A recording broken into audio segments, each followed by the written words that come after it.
Bonjour à tous, je suis Ryan et aujourd'hui je vais vous expliquer ce qu'on fait dans cette séance et dans toutes les séances de Technorobot. Dans cette séance, nous avons fait ce capteur. Ce capteur s'appelle le capteur de gaz. Maintenant, ce que j'essaie de faire, c'est de lui faire un programme. C'est tout. Si vous n'êtes pas Technorobot, pas Technorobot, je vous donne un petit conseil. Tous les jours, nous faisons de l'Arduino et du programme. Donc, préparez vos clés USB. Donc, ce programme, ce que j'essaie de faire, ce que j'essaie de faire dans ce programme, c'est de dire au détecteur de gaz que si il détecte un gaz, par exemple le gaz le montant, la première session, ce qu'on a fait, disons, c'est la première session, mais vous n'allez pas me croire ce qu'on a fait. Ce qu'on a fait, c'était l'autonome. L'autonome, pour moi, je crois que c'était un peu difficile. Mais ça dépend de l'autonome. On a fait maintenant, c'est pas l'autonome que je croyais. C'est en fait un autonome de détecteur de proximité. Je vais vous expliquer.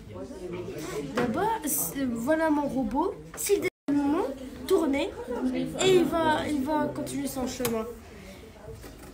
Et c'est ce qu'on a fait dans la première session. On a utilisé l'ultrason, oui, le servomoteur, les LED et le 7 segments. C'est ce qu'on a lu. Et ce qu'on a utilisé pour les robots, c'est tout simplement le servomoteur et, si je me rappelle bien, servomoteur et le détecteur de mouvement. Celle-là était un peu plus difficile. Disons que nous avons fait du contrôleur. Mais pas n'importe quel contrôleur. Contrôleur smartphone. Ça veut dire que on fabrique notre propre appli. Là voilà la mienne. La première appli que j'ai fabriquée, c'est ça. On a appris à fabriquer nos applications. Et aussi des applications Bluetooth, comme vous pouvez le voir. Et tout, il y a tout. Il y a tout ici. Tout ce que je veux. 2 semestres. Le premier semestre, nous avons fait une présentation, c'était pas une compétition, mais le deuxième semestre, nous avons fait une compétition de football véhicule, enfin robot. Et croyez-moi, vous ne saurez jamais qui a gagné. Non, c'est pas eux. C'est quelqu'un qui est juste devant vous et qui vous parle en ce moment même. Non seulement il va interagir, non seulement la maison va interagir elle-même, mais il va nous donner les informations qu'il y a dans notre téléphone. Donc, par exemple, le détecteur de mouvement. Le Smart House, c'est tout simplement une maison intelligente, comme par exemple, avec un détecteur de gaz, un détecteur de mouvement.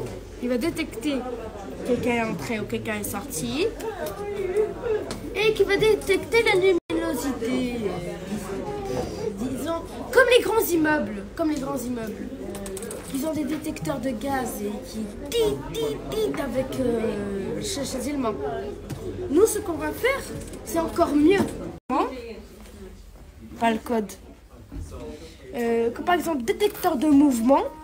Je vais venir dans n'importe quelle appli. Il va sortir. Je vais appuyer sur le même. Je peux appuyer sur un bouton et aller dans les caméras. Bien activer le chassainement, fermer les portes, faire des bruits effrayants. Surtout pour Halloween. Maintenant qu'on est en Halloween, bien sûr. C'est tout ce qu'on va faire dans ce semestre. Et croyez-moi, Technorobot, c'est pas que des simples robots. C'est les robots de l'avenir. On n'a pas arrêté. Et on a fait du distance. Et dans le distance, venez voir. Dans le distance, nous avons travaillé dans une application 3D appelée Tinkercad.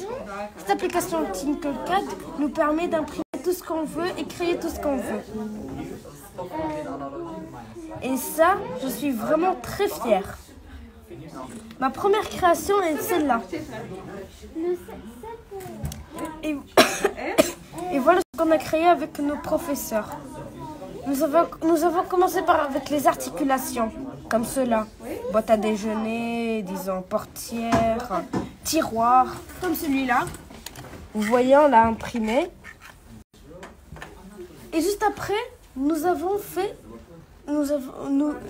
nos professeurs nous ont donné une idée, enfin nous ont proposé d'imprimer nos robots.